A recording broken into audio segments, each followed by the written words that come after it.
This is Johnny with Garden Valley Brewing. We're here with brewing assistant Chico. And today I'm going to be kegging my IPA I made here a few weeks ago, Richard's I Almost Won IPA. It's been 2 weeks dry hopping and I believe it's ready to go. So this video is going to be about kegging and about kegerators, or keezers. That's what I have as a keezer. So let's get started. Well, if you brew beer long enough, and when you start, you're going to be bottling. And as you brew along, you know, bottling will become tedious. I mean, bottles aren't cheap. You can reuse bottles as long as you remember to rinse the beer out of them right after you drink out of them.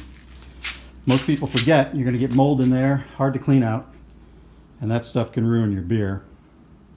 After a while, you find yourself slowing down and brewing your batches unless you move to kegs. So that's generally what I do is I keg my beer. I will bottle beer if I'm making a special batch or I want it to age, but generally I'll keg it. So what we've got here, this is what you call a Cornelius keg or a corny keg. It's 5 gallons. And these used to be soda kegs. So back in the day, if you went to a restaurant, they had Coke syrup in here filled up, and it would mix with carbonated water up there at the soda machine or at the little handle they have at a bar, and out comes your soda.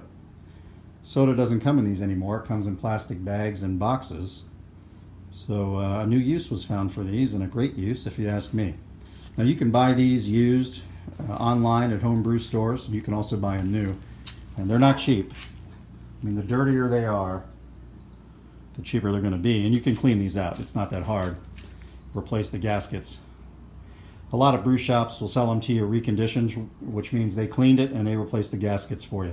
So what we got going on here is you've got an in, see in there, and that's where you hook up your CO2, and that'll put CO2 in the beer for carbonation, and then to push it out, your tap. And then of course you have your out, and that's where the liquid comes out to your tap. Now that out container, I don't know if you can see it here, it has a little dip tube. You see it right there. It goes all the way down to the bottom of the keg. So these are pretty easy to clean. I mean, with a wrench, you know, a spark plug wrench. I forget the size. I think it's 15/16. You can pull these right off, unscrew them, and they'll come apart. And they each have little poppet valves inside. So, you know, I can't see it, but you can push down on that thing. There's a spring in there, and those will come out of there too once you take it apart. And you can pull that dip tube out of there as well, and then you can soak all that stuff in One Step or some other cleaner. Get yourself a pipe wrench or a pipe cleaner, nice long one. Clean the inside of that tube, and let the poppets inside soak, and just clean it up real good. And then put some One Step or some good cleaner inside these. Let it soak in hot water for an hour or so. Dump it out. It should be clean. You can reach down there and scrub if you have to, if you got a skinny arm. Generally though, if you put One Step in there, if it's not too nasty, it should clean it right up. And you want to make sure you've got the lid here, and you've got a gasket around the lid. Now you can buy a gasket set at any home brew place. So I think you get like 5 of each kind of gasket you need, so it's pretty cool. You can recondition 5 or 10 kegs maybe. And you want to make sure, you know, when you close this up, that, you know, you get a good seal. And we'll talk about that later, because you're going to put gas in there to make sure it's not leaking. So that's your corny keg. Now you may be saying to yourself, well, how do I keep it cold, Johnny? That's a good question. You need a kegerator. So this is my kegerator. It's a keezer, really, is what you call it. 3-tapper there. Pretty simple. I bought this freezer at Costco, and I want to say it was less than 150 bucks. I want to say 120, but I could be wrong. And then what I did is I took you can see the hinges are screwed onto my little 2x4 surround here. Took the lid off, built this surround with 2x4s, and then I put some 1x4s on the outside just to make it thicker. Then you can see I caulked it up all the way around, so we got a good seal. I made a hole, because you're going to need a temperature probe in here. That'll go to a temperature regulator. So that's my temperature probe. It's down in there. There's the bottom part of it. That's monitoring the temperature inside. You're going to need a temperature regulator. Now you can buy these at any online homebrew shop. This is an analog one. And you can also purchase a digital one. I've got one right here. Mixed up with all my other crap. There's a digital one. So I use that one when I'm trying to keep fermenters warm in the winter, or if I want to make a lager, I do it in the fridge. I use my analog for my keezer. Pretty easy. So I just set that dude to the temperature I want the keezer to be at, and if the keezer gets too warm, then the keezer is plugged in to the analog's plug here. The analog temperature controller's plug right there. So when it drops too low, I have this set to, I don't know, 32, 33. It's not really, it's probably more like 35. I don't want that stuff frozen in there. Anyway, if it drops below my set temperature, it puts power to the freezer turns on. Once it reaches the set temperature, the freezer turns off. So, you know, it keeps it within a 3, 4, 5 degree range and works pretty good. Pretty easy to make. And then, you know, you can buy these taps online and you get the tap shanks here. We got 2 beers on, we're gonna have 3 soon. You're gonna get your keg lines. Now you can buy these Sankey keg fittings for a regular keg, you know, connections that you'll, you know, if you just go buy a keg at a beer shop, a keg shop. And these are Sankeys here, or you're going to go ahead and make yourself some of these homebrew deals here. This is the gas. This is what a gas one looks like. But you'll get black ones. That'll be your beer line out, which would then connect to one of these shanks, so you can have your beer coming out. So right now, what I got in here is 2 kegs, you know, that I got from a keg shop because I hadn't been brewing for a while. It was winter, and I didn't feel like it. And then you're going to need a CO2 tank, and you can get this at any medical supply store. You can also buy these on, you know, online at a homebrew shop. I have 2 of them. I keep one full, and then that way when this one runs out, I can just swap it out, and then I can take this one down to a medical shop, and they'll fill it for me. And you need a regulator. And again, you can buy that online. It's not cheap. I mean, you're looking at $100+ for one of these, but you know, you're going to buy one, and that's it. And then if you're going to have more than 1 keg in there, you want a little distribution line like I've got here, so that I can feed. I can put 3 kegs in here. I have a 4th one because I use that line to do some work outside of the kegerator, like fill up these corny kegs, or maybe blow cleanser through them and that kind of thing. So, hey, you know, you might want a drip tray because it'll make a mess if you don't have one. Anyway, all in all, I probably built this thing for, I would say, maybe 200, 225 at the most over time. If you go buy a kegerator that's going to fit these kegs, you're going to pay $400, $500, $600. So this is the way to go. You could also do this. You could just get a fridge and put a tap right in the door. I've done that before. Put your CO2 tank inside and have 1 keg in there. A lot cheaper. So, you know, it's just whatever you want to do. Now, if you're going to do this, if you go get kegs from a keg shop, you want what you call a 6-barrel, and that's what this is. So this is a keg of, I don't know what it was. But anyway, you can see it looks like the corny keg. If you get one of the old-time half barrels or quarter barrels, you know, they may not fit. I mean, I'm pretty sure I could. I can get a quarter barrel in here, I think, but that's the only thing I could get in here. So I don't even mess with it. All you got to do is just get a 1/6 barrel is what it's called. And you can mix and match. Put your beer in there, put somebody else's beer in there. Whatever you got to do, man. All right. So I'm going to take this keg downstairs, and I'm going to start transferring the IPA into it, and then I'll bring it back up and I'll show you what we do and how we put it on tap. And so here we go. All right, so we've got our keg up top here. You know, we're siphoning, so the receiving vessel needs to be lower. And you want your tube to be down there at the bottom as low as you can get it to prevent any splashing around, oxidation. Now, it's like kind of difficult to get it down there, where I would like that tip to be down at the bottom of that tube, and it's not. So I'm going to open this up and start transferring this First thing I'm going to do is take the lid off to get some back pressure. I'm not, you know, some of the hops will go in. I mean, most of them are at the bottom here. We'll get a little bit flowing through. No big deal, man. It's an IPA. And I'm going to open this just a little bit to get the flow going, because I really don't want too much splashing. You can see some of the hops have come in there. And I'm just going to let it go slow here until that tube is under the level of beer. Then I can open it up and let it go quicker. Now the good thing about kegging too is, as soon as I'm done, I'm going to take this upstairs and I'm going to fill this thing with CO2, and I'm going to let all the oxygen out. So even if I'm getting a little splashing around here, it's going to be short-lived. Well, I don't like that, but it is what it is. Slowing it down a little here. And you know, I mean, if you oxidize your beer a little bit, I mean, you really got to be a beer snob to even tell the difference. You know, you may run across a couple of home brewers that'll tell you, oh yeah, I can tell you oxidize that. Yeah, well, oxidize this. I mean, it's no big deal. You know, just try not to do it. You can see, you know, the hose is down there. I don't have enough fluid in there yet to open this all the way, because it'll really start splashing around, so I'm having to go a bit slow. You know, no harm in that. Maybe I'll just let it go.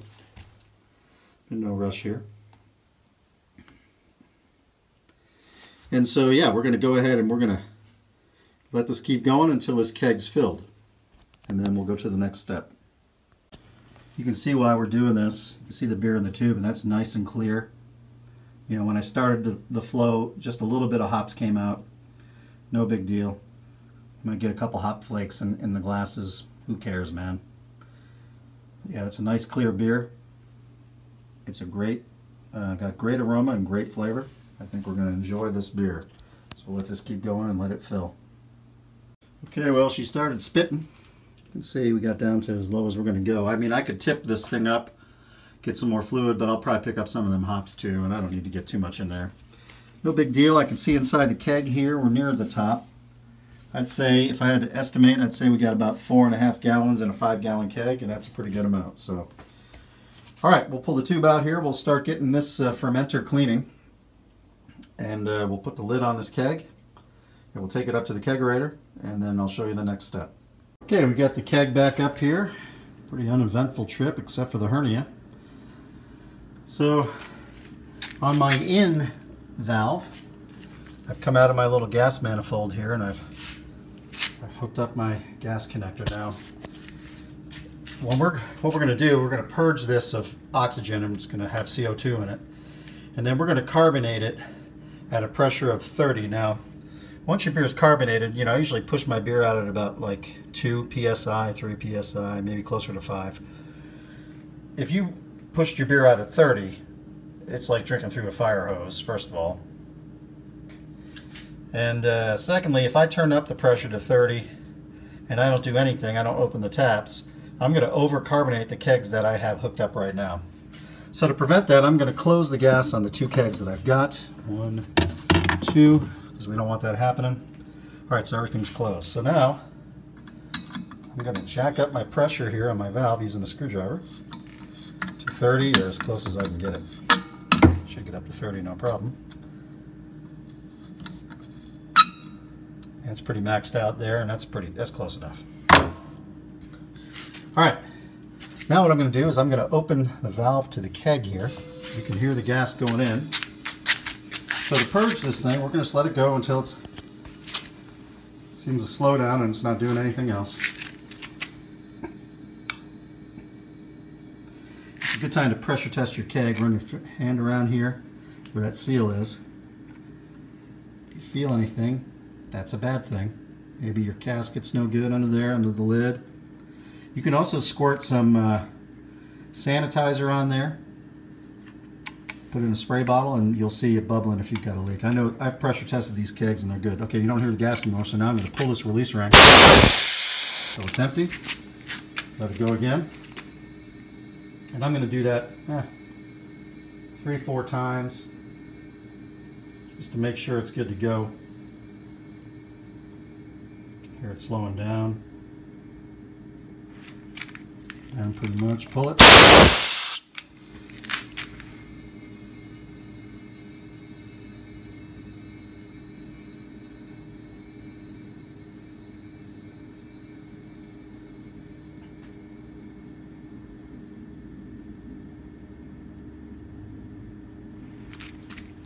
One more time.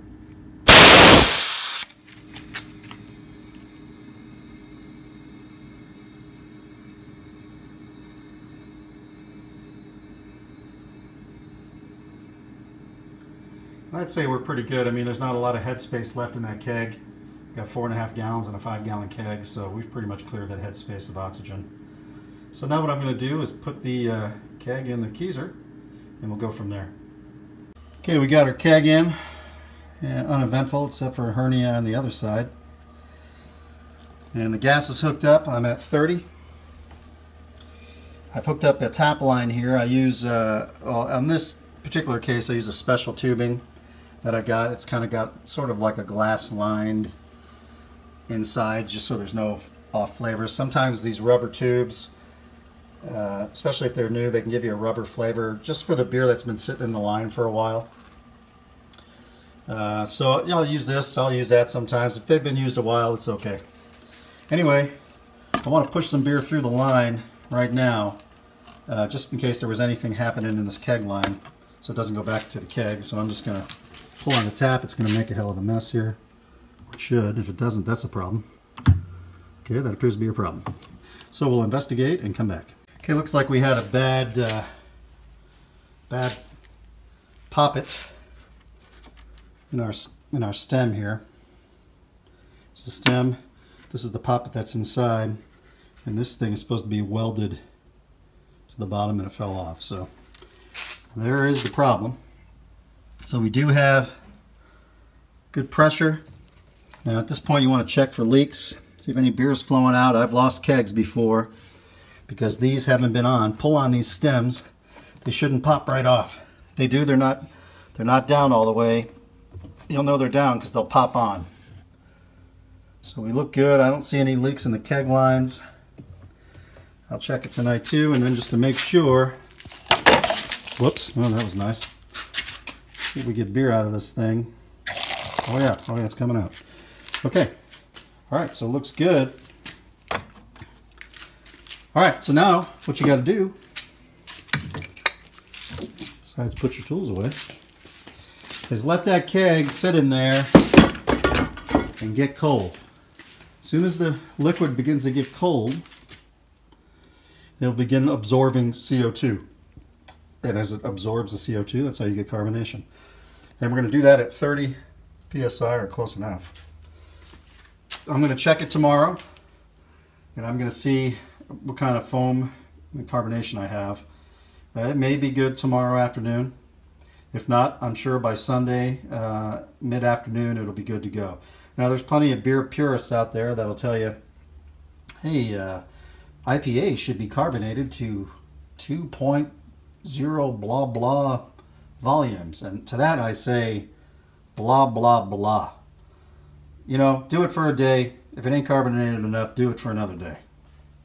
It's not that hard. So there you have it. That's kegging. So I'm going to go ahead and clean up my mess here that I made.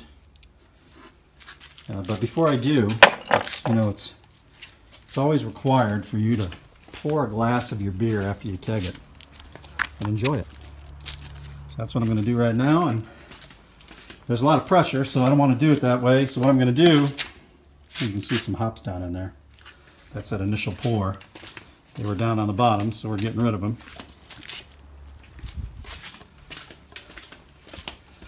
So I don't get a blast here, I'm going to let the pressure out before I... Now I'm going to pull my tap. Get me some nice clear beer here. Boom. And